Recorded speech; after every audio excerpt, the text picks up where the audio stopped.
3 minutes. Thank you. Cluster bombs have killed and injured thousands of civilians during the last 40 years and sadly continue to do so today.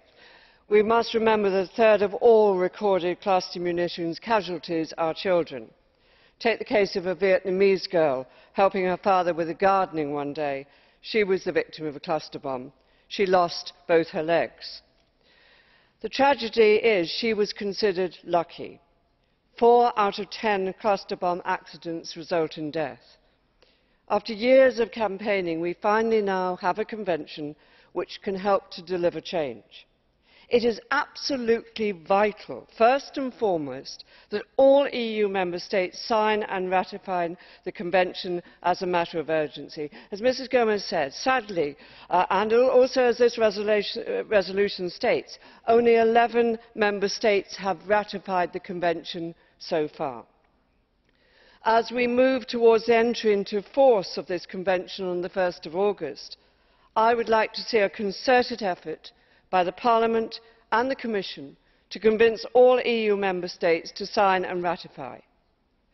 EU member states that have signed should work quickly to put into place national legislation to implement it and destroy their stockpiles, as Spain has already done.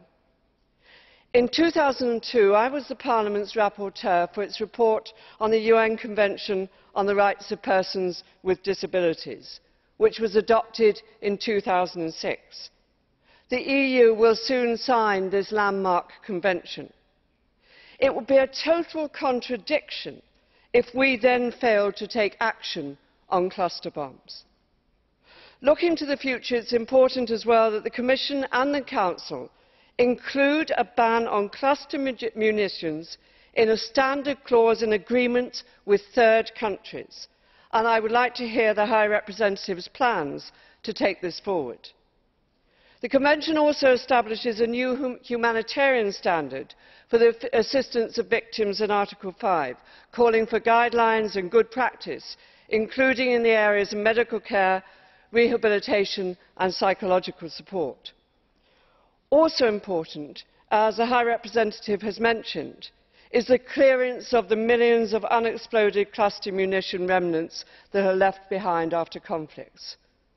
Article 6 of the Convention calls for each country to provide assistance for clearance and destruction of cluster munition remnants and information regarding various means and technologies regarding to the clearance of those munitions.